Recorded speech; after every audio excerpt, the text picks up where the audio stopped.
ఇప్పటి వరకు ఒక లెక్క, ఇకపై మరో లెక్క. ఇది ఇండియన్ డిఫెన్స్ చెప్తున్న మాట. ఆయుధాలను పోగు చేసుకోవడంలోనే కాదు, తయారు చేయడంలోనూ సరికొత్త రికార్డులు క్రియేట్ చేస్తోంది. ఒకప్పుడు దిగుమతులపై ఆధారపడిన భారత్ ఇప్పుడు అగ్రదేశాలకు ఎగుమతి చేసే స్థాయికి చేరుకుంది. బడా దేశాల సైన్యం చేతిలో మన ఆయుధాలు కనిపించబోతున్నాయి. ఆ స్థాయికి రక్షణ రంగం ఎదిగింది. ఏ దేశాలు మన ఆయుధాలు కొనుగోలు చేస్తున్నాయి? ఇంత అభివృద్ధి ఎలా సాధ్యమైంది?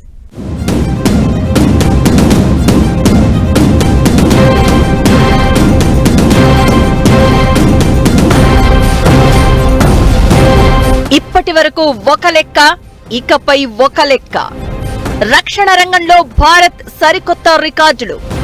ఒక్కసారిగా పెరిగిన భారత రక్షణ ఎగుమతులు. అగ్రదేశాలకు చేరుతున్న మన ఆయుధాలు.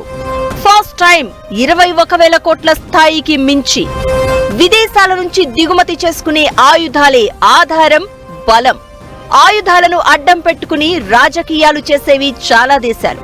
అయితే ఇదంతా ఒకప్పుడు. భారత్ బలం పెరిగింది. చాలా దేశాలకు బలంగా ఉంటోంది. ఒకప్పుడు ఇతర దేశాల చుట్టూ తిరిగిన భారత్ ఇప్పుడు అగ్రదేశాలకే ఆయుధాలను ఎగుమతి చేసే స్థాయికి ఎదిగింది. రక్షణ రంగానికి కేంద్రం పెద్దపీట వేస్తోంది. దాదాపు 6,21,000 కోట్లకు పైగా రక్షణ శాఖకు కేటాయించింది. అదే సమయంలో ఆత్మ నిర్భర భారత్ లో భాగంగా మేక్ ఇన్ ఇండియాకు పెద్దపీట వేసింది. ఇదే ఇప్పుడు భారత రక్షణ రంగంలో ఆసక్తికర మార్పునకు కారణమవుతున్నాయి. 2023-24 ఒక ఆర్థిక సంవత్సరంలోనే 21,000 కోట్ల విలువైన రక్షణ ఉత్పత్తులను ఎగుమతి చేసింది. 2022-23తో పోల్చితే ఇది 32.5% ఎక్కువ. దాదాపు 100కు పైగా దేశాల చేతుల్లో ఇప్పుడు భారత్ ఆయుధాలు కనిపించబోతున్నాయి.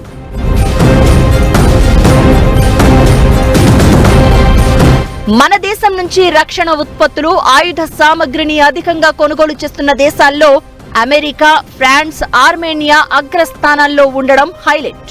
అమెరికా కంపెనీలు మన దగ్గర నుంచి సిస్టమ్స్, సబ్ సిస్టమ్స్, విడి భాగాలు కొనుగోలు చేస్తున్నాయి. ఇక మన దేశం నుంచి Akash air defence missile systems, Pinaka multi launch rocket systems, 155mm artillery గన్లను ఆర్మేనియా అధికంగా కొనుగోలు చేస్తోంది. వియత్నాం కోస్ట్ గార్డుకు మనం ఇంటర్సెప్టర్ బోట్లు అందిస్తున్నాం. బ్రహ్మోస్ సూపర్ సోనిక్ మిజైళ్ల కొనుగోలుకు వియత్నాం ఆసక్తి చూపిస్తోంది. తేజస్ యుద్ధ విమానాలకు మలేషియా, బ్రెజిల్ లాంటి దేశాలు ఆసక్తిగా ఉన్నాయి. ప్రస్తుతం దాదాపు 100కు పైగా దేశాలకు మన దేశం రక్షణ ఉత్పత్తులను ఎగుమతి చేస్తోంది.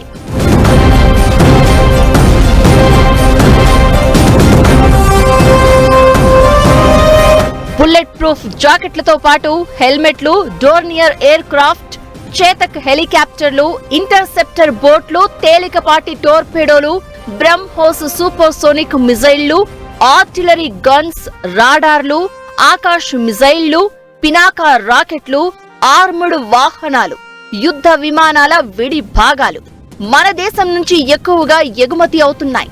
ఆర్డర్లు ఎక్కువగా వస్తూ ఉండడంతో కొన్నేళ్లలోనే దేశీయంగా రక్షణ సంస్థల ఉత్పత్తి బాగా పెరిగింది. దాదాపు 16 ప్రభుత్వ రంగ రక్షణ సంస్థలు, 430కి పైగా ప్రైవేట్ రంగ కంపెనీలు, 16,000 MSMEలు రక్షణ ఉత్పత్తుల విభాగంలో కార్యకలాపాలు సాగిస్తున్నాయి. ఈ పరికరాల ఉత్పత్తి, ఎగుమతులను పెంపొందించడానికి కేంద్రం విధానపరమైన మార్పులు తెచ్చింది. ఎగుమతుల్లో దాదాపు 75% ప్రభుత్వ రంగ సంస్థల వాటా కాగా మిగిలినవి ప్రైవేట్ కంపెనీలు చేస్తున్నాయి. రష్యా యుక్రెయిన్ యుద్ధంతో పాటు ఇజ్రాయిల్, హమాస్ మధ్య ఉద్రిక్తతలతో ఆయుధ సామగ్రి, డిఫెన్స్ పరికరాలకు ఇంటర్నేషనల్ గా డిమాండ్ పెరిగింది. ఇకటు చైనా విధానాలతో ఆసియా దేశాల్లో అభద్రతా భావం పెరిగింది. ఇండోనేషియా, మలేషియా, ఫిలిప్పీన్స్, వియత్నాం దేశాలు తమ రక్షణ వ్యవస్థలను బలోపేతం చేసుకుంటున్నాయి.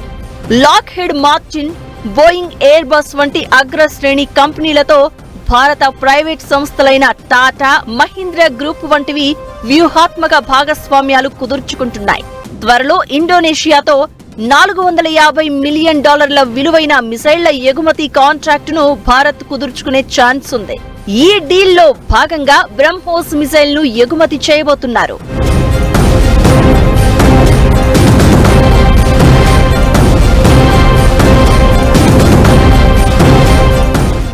భారత రక్షణ రంగ ఎగుమతుల్లో మన హైదరాబాద్ కీలక పాత్ర పోషిస్తోంది.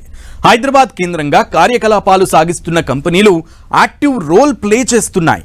ఇంతకీ డిఫెన్స్ ఎక్స్పోర్ట్స్ విషయంలో హైదరాబాద్ రోల్ ఏంటి?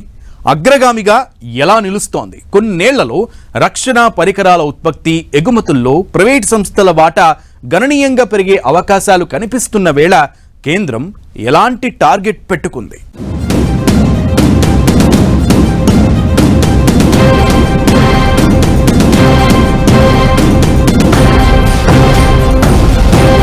రక్షణ పరికరాల ఉత్పత్తి ఎగుమతుల్లో హైదరాబాద్ కేంద్రంగా కార్యకలాపాలు సాగిస్తున్న ప్రభుత్వ, ప్రైవేట్ రంగ సంస్థలు కీలక పాత్ర పోషిస్తున్నాయి. హైదరాబాద్ సమీపంలోని ఎద్దుమైలారంలో ఉన్న ఆర్డినెన్స్ ఫ్యాక్టరీతో పాటు ప్రభుత్వ రంగ సంస్థలైన BDL, మిధాని ఇటీవల అధిక ఎగుమతులు నమోదు చేశాయి. ఇక 100కు పైగా ప్రైవేట్ రంగ సంస్థలు, MSMEలు రక్షణ ఉత్పత్తుల్లో కీలకమైన ఎలక్ట్రానిక్స్ ఉపకరణాలు, విడి భాగాల ఉత్పత్తిలో మార్కెటింగ్ కార్యాలయాలను దేశీయ కంపెనీలు ఏర్పాటు చేస్తున్నాయి. రక్షణ రంగం ఏరోస్పేస్ కు హైదరాబాద్ హబ్ గా మారుతోంది. ఇకటు రక్షణ రంగానికి కేంద్రం కూడా పెద్దపీట వేస్తూ ఉండగా ఆ రంగానికి సంబంధించిన పరిశోధనలు నగరంలో ఊపందుకుంటున్నాయి. దీంతో భవిష్యత్తులో ఎగుమతులను మరింత పెంచడం ఖాయంగా కనిపిస్తోంది.